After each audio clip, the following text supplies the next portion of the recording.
இன்றைய நாள்ல இலங்கையினுடைய குற்றப்புலனாய்வு பிரிவு ஒரு தகவல, மிக முக்கியமான ஒரு தகவல, ஒரு பாரிய மோசடி தொடர்பான தகவல பாராளுமன்றத்துக்கு தெரியப்படுத்தியிருந்தாங்க. இலங்கையிலேயே நடந்த மோசடிகள்ல மிக பயங்கரமான ஒரு பாரதூரமான மோசடியாகவும், அதிக பணத்தொகை வெளியில கொண்டு செல்லப்பட்ட ஒரு மோசடியாகவும் இது பதிவாகி இருக்கிறது. 2023ஆம் ஆண்டிலிருந்து இந்த வருஷம் மார்ச் மாதம் வரைக்குமான காலப்பகுதிக்குள்ள மட்டும் இலங்கையில இருந்து 715 மில்லியன் அமெரிக்க டாலர்கள் வெளியில அனுப்பப்பட்டிருக்கிறது.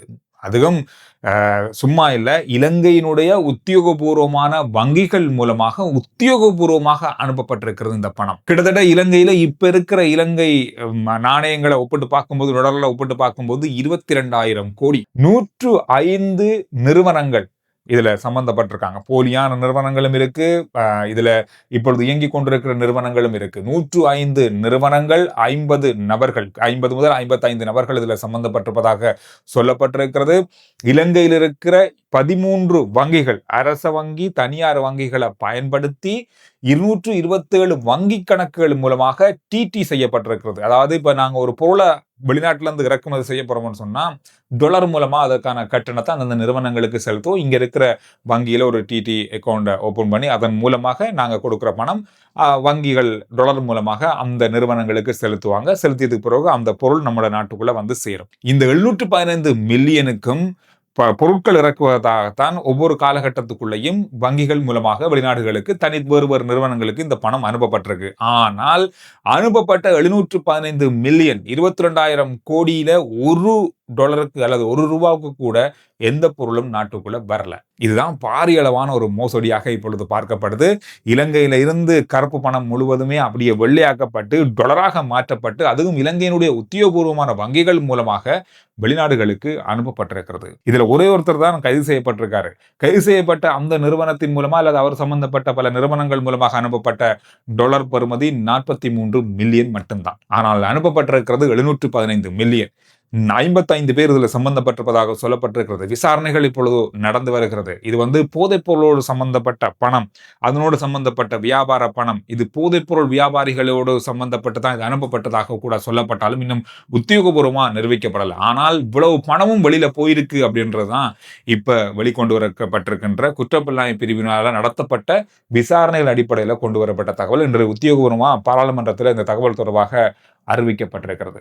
இலங்கையில நடந்திருக்கின்ற மோசடிகள்லேயே அதிகளவான பண மோசடியாகவும் இது பார்க்கப்படுது. இங்கு இலங்கைக்குள்ள இந்த பணம் இருந்தாலும் பரவாயில்ல, இது அவ்வளவுமே வெளிநாடுகளுக்கு அனுப்பப்பட்டாச்சு. கடந்த நாட்கள்ல ஒரு முக்கியமான அறிவிப்பை மத்திய வங்கி மூலமாக அறிவிக்கப்பட்டிருந்தது. புதிதாக பதிவு செய்யப்பட்ட நிறுவனங்கள் டிடி செய்யப்பட்டு அல்லது வெளிநாடுகளில் இருந்து பொருட்களை இறக்குமதி செய்வதற்கான கட்டுப்பாடுகளை கொண்டு வந்தாங்க. இந்த மாதிரி ஒரு ஊழல் தொடர்பாகவும் ஒரு மோசடி தொடர்பாகவும் இன்றைய தகவல்கள் முழுமையாக வெளியாகி இருக்கு. தெற்காசியாவிலேயே அதிகமான முதியவர்கள் அல்லது வயதானவர்கள் இருக்கின்ற நாடுகள் பட்டியல்ல இலங்கை முன்னேறி கொண்டு செல்கிறது. இந்த தகவல் இன்றைய நாள்ல வெளியாகி இருக்கிறது. இந்த தகவலின் அடிப்படையில் பார்க்கும்போது இலங்கையில பிறப்பு வீதம் கடந்த நாட்கள்ல குறைந்திருந்தது, திருமண வீதம் குறைந்திருக்கு. இதன் காரணமாக முதியவர்களுடைய எண்ணிக்கை இலங்கையில அதிகரித்து வருகின்றது என்ற கணக்கெடுப்புகள் கடந்த நாட்கள்ல சொல்லப்பட்டிருந்தது. அந்த அடிப்படையில தெற்காசியாவில எடுக்கப்பட்ட கணக்கெடுப்புகளின் அடிப்படையில பார்க்க போனா இலங்கை இன்னும் முதலிடத்தை பிடிக்கல. ஆனால் முதியவர்கள் அதிகமாக இருக்கின்ற நாடுகள் பட்டியல்ல கொஞ்சம் முன்னுக்கு வந்து கொண்டிருக்கிறது. இப்ப சனத்தொகை அடிப்படையை பார்த்தா அதிகமாக முதியவர்கள் தான் இப்ப இலங்கையில இருக்காங்கன்னு சொல்லப்படுது. வரப்போகின்ற 2030ஆம் ஆண்டு இலங்கையினுடைய முதியவர்களுடைய தொகை 5ல் ஒருவராக இருக்கும்னு சொல்லப்படுது. கிட்டத்தட்ட இலங்கையில 65 வயதுக்கு மேற்பட்டவர்கள் அந்த தொகையை அடைவாங்கன்னு சொல்லப்படுது. இலங்கையினுடைய கடந்த கால கணக்கெடுப்புகளை பார்க்கும்போது 1981ஆம் ஆண்டு 65 வயதை தாண்டியவர்கள் 6.6% இருந்திருக்காங்க. 2012ஆம் ஆண்டு 12.4% அது உயர்ந்திருக்கிறது.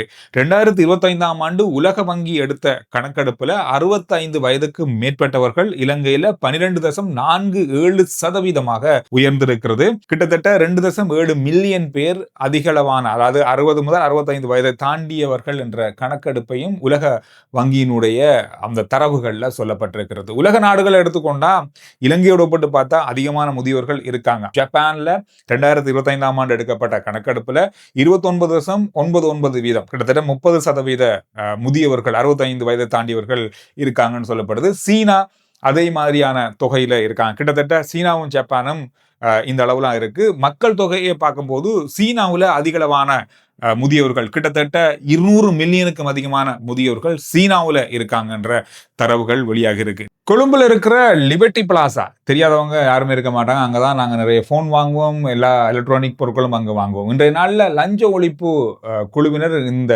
இடங்கள்ல சோதனை நடத்திருக்காங்க. நிறைய கடைகள்ல சோதனை நடத்திருக்காங்க. இந்த நடவடிக்கையின் போது 300க்கும் அதிகமான ஸ்மார்ட் போன்கள் கைப்பற்றப்பட்டிருக்கிறது. சட்டவிரோதமான முறையில அல்லது சுங்க திணைக்களத்தினுடைய வரி கட்டாம இந்த மாதிரியான விடயங்களால கொண்டு வரப்பட்ட கையடக்க தொலைபேசிகள் கைப்பற்றப்பட்டிருக்கிறது. இதனுடைய மதிப்பு கிட்டத்தட்ட 50 மில்லியன் ரூபாய்கள் சொல்லப்படுது. இதுல ஐபோன்கள் முக்கியமா நாம பாவிக்கின்ற முக்கியமான விலை உயர்ந்த போன்களும் இதுல உள்ளடக்கப்பட்டிருக்கு.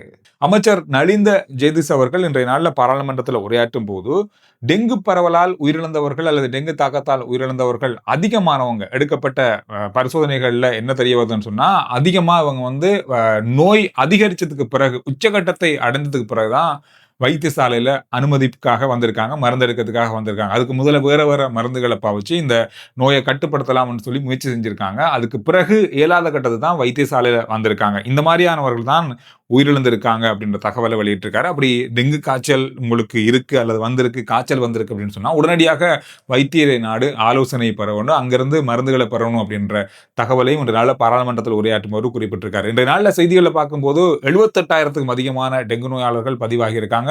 57 பேர் இதுவரைக்கும் உயிரிழந்திருப்பதாக பதிவாகி இருக்கிறது. வரப்போற 2 கிழமைக்கு இந்த டெங்கு பரவலுடைய தாக்கம் இன்னும் அதிகமாக இருக்கும் அப்படின்னு சொல்லியும் எச்சரிக்கப்பட்டிருக்கு.